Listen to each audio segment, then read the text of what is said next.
데살로니가전서 5장 9절부터 10절 말씀 보겠습니다. 데살로니가전서 5장 9절부터 10절까지를 쉬운 성경으로 보겠습니다. 하나님께서는 우리를 벌하기 위해 택하신 것이 아니라 우리 주 예수 그리스도를 통해 구원을 얻도록 하기 위해 부르셨습니다. 그리스도께서는 우리를 위해 죽으셔서 우리가 살든지 죽든지 상관없이 그분과 함께 살 수 있게 해 주셨습니다. 아멘. 하나님께서는 죄인을 불러서 어디에 쓰시는가, 이런 제목으로 말씀을 드리고자 합니다.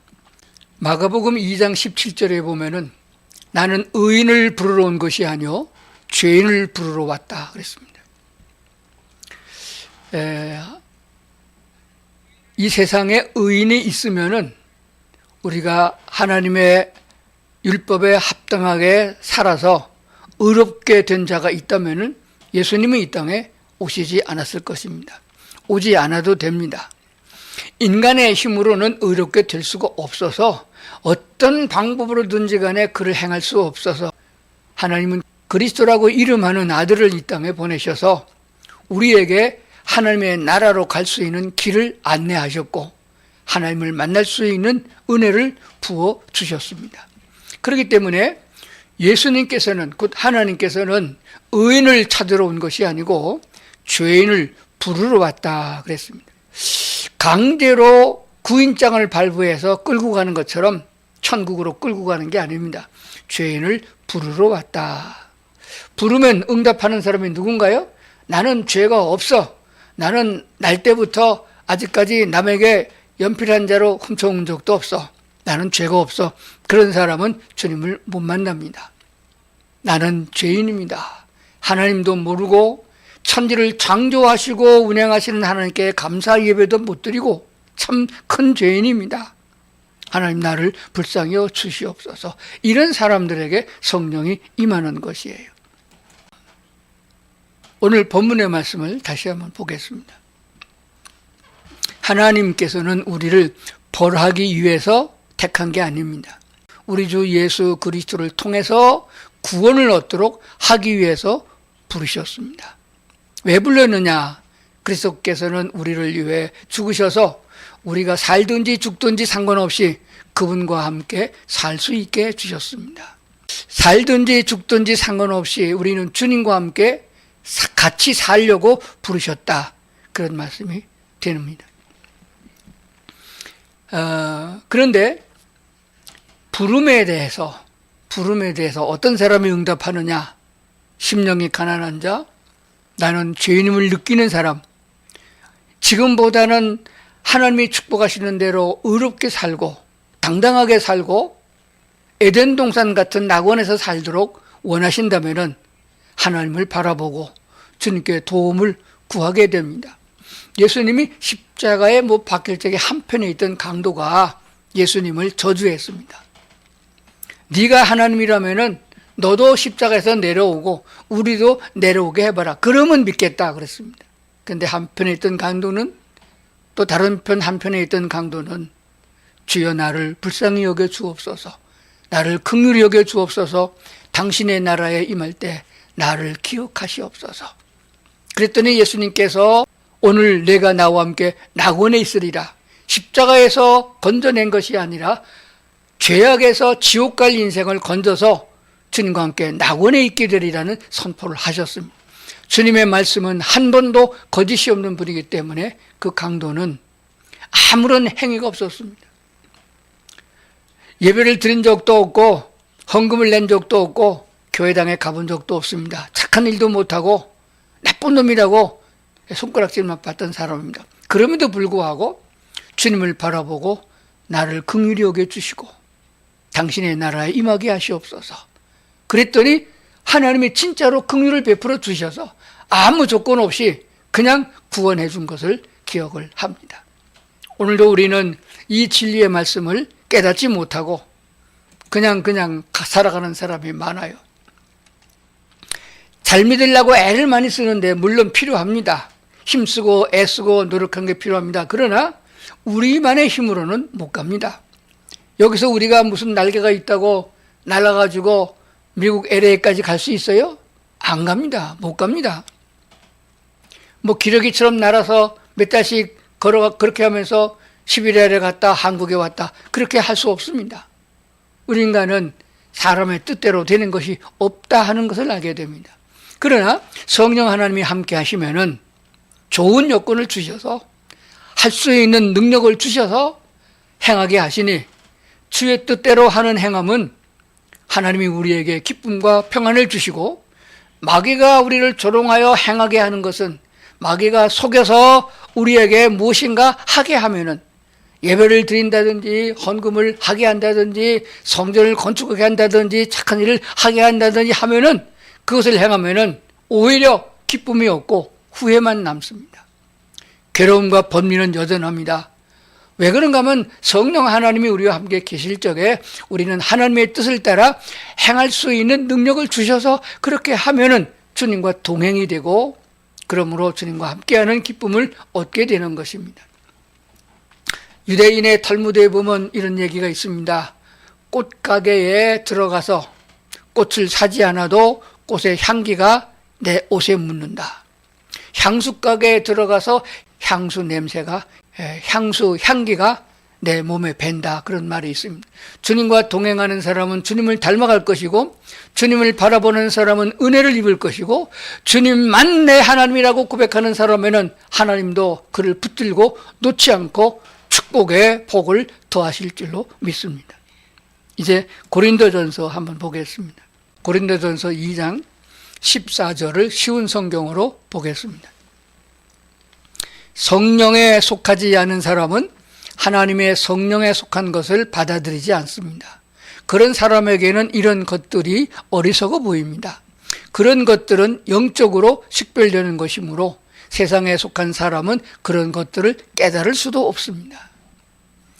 즉 예수 그리스도를 나의 주로 영접하여 우리 안에 성령 하나님이 그 성령을 우리가 물 마시듯이 온 지체 세포 속에 흐르게 하여 내 손과 발과 내 장기와 모든 것들이 하나님의 뜻을 따라 행할 수 있는 자들이 되는 것입니다. 그런데 그 성령이 없으면은 그 성령에 속하지 않은 사람은 하나님의 성령에 속한 것들을 받아들이지 않습니다. 즉 하나님의 말씀에 귀를 기울이지 않습니다. 오히려 하나님의 뜻을 따라서 구원받고 천국 가는 그 기쁨으로 살아가는 사람들을 보면서 어리석게 여긴다.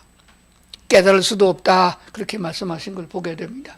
그 사람들이 보기에는 없는 시간에 주의를 지키고 없는 돈에 11조를 내고 정말로 어디 갈 때도 제대로 못 가고 술 한잔 못하고 춤추러 가지도 못하고 얼마나 불쌍하냐 이렇게 생각하는 거예요. 그것은 악마에 속한 자들의 생각이고 마귀의 속임수에 넘어가서 그런 것입니다. 고린도전서 3장 2절을 킹 제임스 번역으로 보겠습니다. 내가 너희를 젖으로 먹이고 음식으로 하지 아니하였나니 이는 지금까지 너희가 그것을 감당할 수 없었고 지금도 여전히 할 수 없기 때문이라. 육신의 몸을 갖고 세상에 태어날 적에는 어머니 뱃속에서 10달을 크고 보통 그리고 세상에 나옵니다. 그러면은 제일 먼저 먹는 음식이 젖이에요. 그 초유, 제일 먼저 먹는 어머니에게 나오는 초유라고 그러잖아요. 그 젖을 먹으면은 어떤 경우에도 3, 4일 동안은 질병에 걸리지 않는 그런 항체를 가지고 있다고 말합니다. 어머니가 먹이는 그 젖에는 사랑이 포함되어 있기 때문에 모든 인성도 편안하고 안전되게 자랄 수 있게 한다는 사실입니다. 부부가 쌈박질이나 하고 원치 않는 애를 낳았다고 지우려고 하다가 미워하게 되면은 그 아이는 심성이 마귀를 따라가기 때문에 악한 자에 거할 수밖에 없습니다. 그래서 사도 바울은 그리스도 예수께서 우리를 구원해 주심을 믿고 거듭나게 되면은 어린아기, 갓난아기와 같습니다. 우리를 젖으로 먹이고 단단한 음식을 아직은 못 먹는다. 바울은 그렇게 말했습니다. 그러면서 세월만 보내지 말고 빨리 자라라 이렇게 말합니다. 때가 되면은 자라야 됩니다. 때가 되면 유치원도 가고 때가 되면은 초등학교도 가고 그렇게 때를 맞춰서 곱게 자라야 된다 하는 것입니다. 우리가 영적으로 성숙하게 되려면은 하나님의 말씀인 성경을 받아들여야 됩니다. 그러므로 하루에 한 번 성경을 읽거나 일주일 내내 성경책 선반에 올려놨다가 교회 갈 때만 툭툭 털어서 가져간다면은 그 아이는 영양 부족으로 어디 한쪽에 모자라는 사람이 될 수밖에 없습니다. 하루 3끼 밥을 먹는 것처럼, 그것도 따뜻한 밥을 먹는 것처럼 부모가 해주는 따뜻한 사랑과 같은 밥상에서 위로를 받으면서 음식을 먹으면 건강하게 살지 않습니까? 우리 그리스도인들도 하나님의 입으로 나오는 말씀을 수시로 듣고, 또 지금같이 좋은 세상에 유튜브도 있으니까 지나간 설교 또 듣고 합니다. 그리고 손에서 성경책을 놓지 말아야 됩니다. 신명기에 보면은 너는 여호와의 말씀, 율법을 앉았을 때든지 일어날 때든지 누웠을 때든지 문턱을 넘어갈 때든지 길에 행할 때든지 그 말씀을 묵상하라. 그 말씀을 생각하고 지키라. 이렇게 한 것을 보게 됩니다. 그러므로 우리는 일어나서도 성경 한 장 보고 자기 전에도 성경 한 장 보고 그리고 부족한 점을 기도해 주시고 내 힘으로 하려고 그랬더니 되는 게 없습니다. 내 안에 계시는 성령님 내게 계신 줄로 믿사오니 도와주시옵소서 하고 간구하면 그 기도를 기쁘게 받으시는 줄로 믿습니다. 그리고 세상을 살아가는데 지식이 있어야 됩니다. 지혜는 하나님이 주시지만은 지식은 배워야 되는 것이에요. 배워야 됩니다. 학교에 다녀서 대학을 다니는데 얼마나 세월이 걸립니까? 20년은 잡아야 됩니다. 대학만 다녀도 되는 게 아니고 대학원도 박사과정도 마쳐야 되는 사람이 많습니다. 그것도 모자라 연구하고 또 연구하는 사람이 많아요. 그래야 괜찮은 사람, 아는 사람, 지식이 있는 사람, 박사님이란 대답을 받게 되는지예요. 그러니까 오늘 우리가 생각하는 게 뭐냐 그러면은 성경 공부하라 그러면은 학교에서도 공부 안 했는데 또 교회까지 가서 성경 공부하느냐. 제가 담임할 적에는 주간에 한 번씩 다른 날날 소그룹을 지어서 성경 공부를 가르쳤었습니다. 지금 교도소에 제가 선교를 하지만은 교도소에 가서도 그룹을 지어서 성경 공부를 하고 그 다음에 나중에 설교를 하고 기도하고 또 찬송도 하고 그렇게 예배를 인도합니다. 그랬더니 저한테 그렇게 공부한 사람들 출소한 다음에 재범하는 사람이 하나도 없다는 것을 수십 년 동안 찾아보게 된 줄로 믿습니다. 재범은 3년 동안 범죄를 저지르고 교도소에 안 오는 것을 말합니다. 그것은 누가 가르치느냐 또 누가 돌보느냐 하는 것이에요. 사랑을 가지고 가르치는 자들입니다. 사랑의 떡을 먹이고 사랑의 돌봄을 가지고 하나님의 사랑으로 위해서 기도해 주는 그런 영적 부모가 있어야 된다는 것이에요. 사랑하는 여러분, 여러분을 위해서 기도해 주는 사람이 몇 명이나 있나요? 이거 생각해 봐야 됩니다. 자, 하루도 빠지지 않고 날마다 내 삶을 위해서 내 신앙 성장을 위해서 악한 데에 빠지지 아니하고 주님 편에 서서 주님과 동행할 수 있는 하나님이 칭찬한 사람이 될 수 있도록 기도해 주는 사람이 몇 명이나 있는가 꼽아보세요. 아무리 꼽아도 몇 명 안 됩니다. 자신을 위해서 기도해 주는 사람이 많을수록 내가 올곧게 주님을 따라가고 바른 길을 걸어가게 되는 것이에요. 나를 위해서 내 믿음은 부족하지만은 나를 위해서 기도해 주는 사람이 많을수록 그것도 진심으로 사랑으로 기도해 주는 사람이 많을수록 하나님이 그 기도를 들으시고 내게 축복을 해 주는 줄로 그렇게 믿습니다. 하나님은 지금도 우리를 사랑하시고 계십니다. 죄인 된 것을 탓하지 않습니다. 내 왜 그 모양이냐, 예수 믿은 지 10년이나 되는데 아직도 그 꼴아지냐 이렇게 하지 않습니다.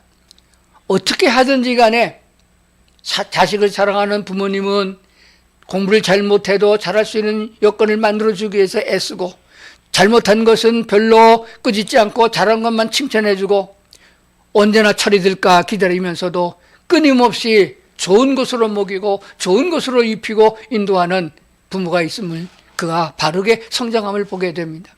갓난아기 때부터 품에 가슴에 안아서 사랑으로 보듬어주고 자라면서 함께 해주는 그런 부모가 있을 적에 바르게 자란다는 것을 우리가 알게 됩니다. 그러므로 문제의 아동은 없고 문제의 부모가 있다 그랬습니다.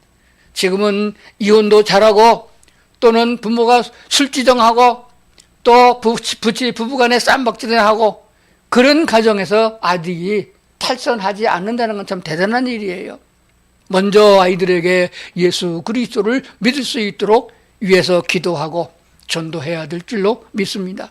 주님은 우리를 야단치고 죄에 대한 벌을 주고 그러려고 부르신 게 아니라고 그랬습니다. 은혜를 주시려고 부르셨다. 못하면은 옆에 서서 도와주시고 구하면은 응답해 주십니다. 그래서 여건이 잘 안 되면 하나님께서 물질에도 복을 주시고 삶에도 복을 주시고 인도하십니다. 짧으면은 보태서 주시지만은 너무 교만하게 길면은 또 자르는 것도 있습니다. 돌덩이 하나 가지고 조각하는 사람들이 작품을 하나 만들기 위해서는 아주 식고챙이를 들고 망치를 들고 쪼아냅니다.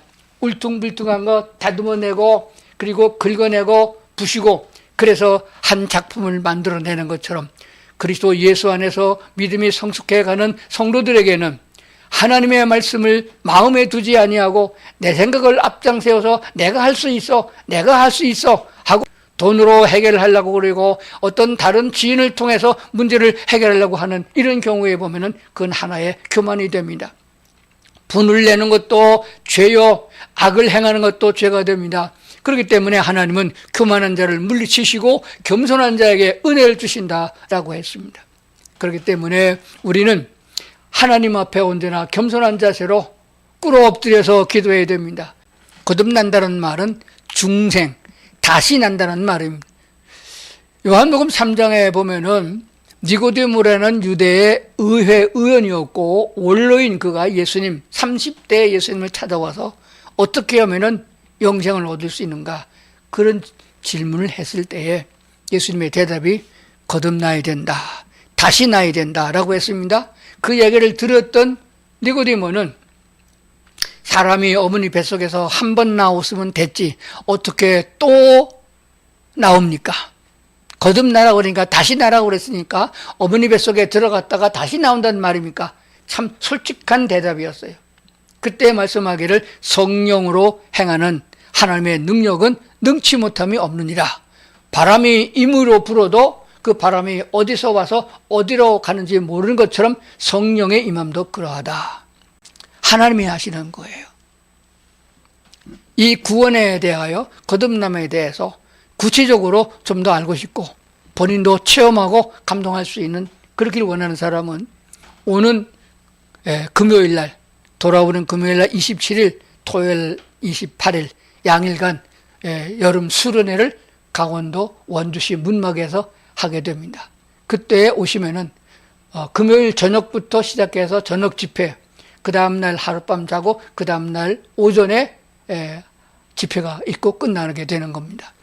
우리 주님과 동행이라는 말은 하나님이 나를 따라 동행이 아니고 내가 주님을 따라 동행한다는 걸 꼭 기억하셔야 됩니다.